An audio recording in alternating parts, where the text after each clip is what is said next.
और ये आपका एक लंबा आंदोलन रहा, आपने लंबी लड़ाई लड़ी, गांव-गांव जाकर के लोगों को जागरूक किया। जब आंदोलन की बात आती है, जन आंदोलन की बात आती है, सत्याग्रह की बात आती है, तो गांधी जी की बात आती है। महात्मा गांधी जी को आपने किस रूप में देखा? आप भारत छोड़ो आंदोलन जो था 1942 का, देखिए उस वक्त से आपका आज़ादी आंदोलन से जुड़ा था। देखिए, गांधी जी को हम इसलिए ज़्यादा महत्व देते हैं, आज़ादी की लड़ाई तो हर राष्ट्र ने अपने अपने नेताओं के मार्फत लड़ी है। गांधी जी की विशेषता ये थी कि जो आंदोलन उससे पहले केवल औपचारिकता थी, उसको जन आंदोलन बना दिया गांधी जी ने, और जन आंदोलन बनाने के बाद उसमें सफलता भी प्राप्त की। अब इसमें एक विशेष बात यह है कि अन्य देशों में जहाँ राजनेताओं ने आंदोलन चलाया, उस जगह मुखिया ने पद संभाला है।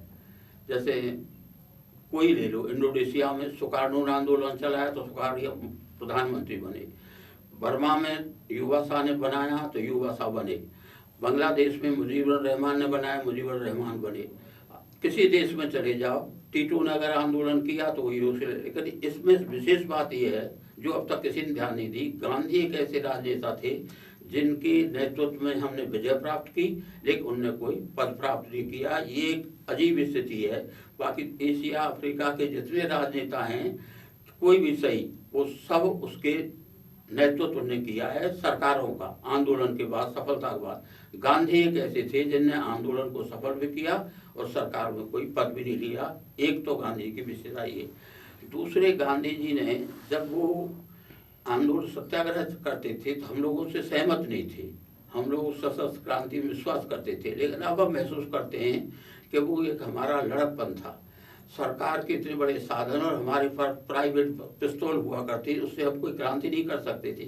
गांधी जी ने इसको जन आंदोलन बना दिया, और जन आंदोलन बनाने के बाद विभाजन तक भी गांधी जी इस मामले में ईमानदारी से टिके रहे कि वो देश का विभाजन नहीं हो। लेकिन विभाजन नहीं हो उसके लिए उन्होंने कोशिश भी की, लेकिन उसमें वो सफल नहीं हो पाए। अब विभाजन का कारण भी कई हैं। जैसे सन 37 में कांग्रेस और मुस्लिम लीग ने मिलकर चुनाव लड़े थे उत्तर प्रदेश की। जब सरकार बनाने की बात आई तो जवाहरलाल जी ने ये कह दिया कि हम मुसलमान तो बनाएंगे, लेकिन हम मुस्लिम लीग का मुसलमान नहीं बनाएंगे।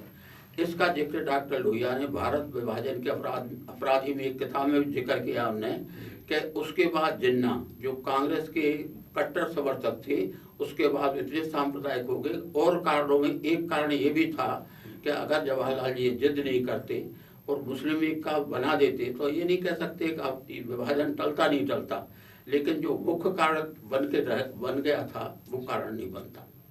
गांधी जी के आप संपर्क में रहे?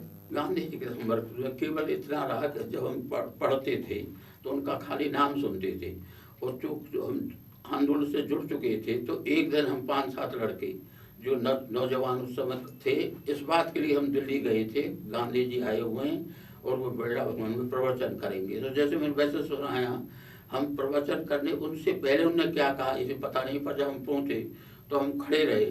तो गांधी जी का अंतिम वाक्य ये था कि नहाने के बाद घाटों पे थूकना नहीं चाहिए, उसे साफ कर देना चाहिए। इस बात को सुनकर हम लोग निराश भी हुए और लौट के आ गए कि गांधी जी क्या कह रहे हैं, ये कौन सी बात है। हम सोचते थे कोई बड़ी बात कहते होंगे, लेकिन सचमुच ये बड़ी बात थी कि हमारे देश में जो आज दुनिया के सबसे गंदे और गरीब देशों में था तो हिंदुस्तान था। ये गांधी जी की संकेत था सफाई की तरफ, आज इस पर ध्यान दिया जा रहा है। तो इस तरह से गांधी जी छोटे से छोटी बात को जिस तरह से देखते थे, उसका प्रभाव है कि सीधा गांधी से ना मेरा संवाद हुआ, ना हमने कभी उनको देखा, केवल उतना देखा और इतनी बात उनकी सुनी थी।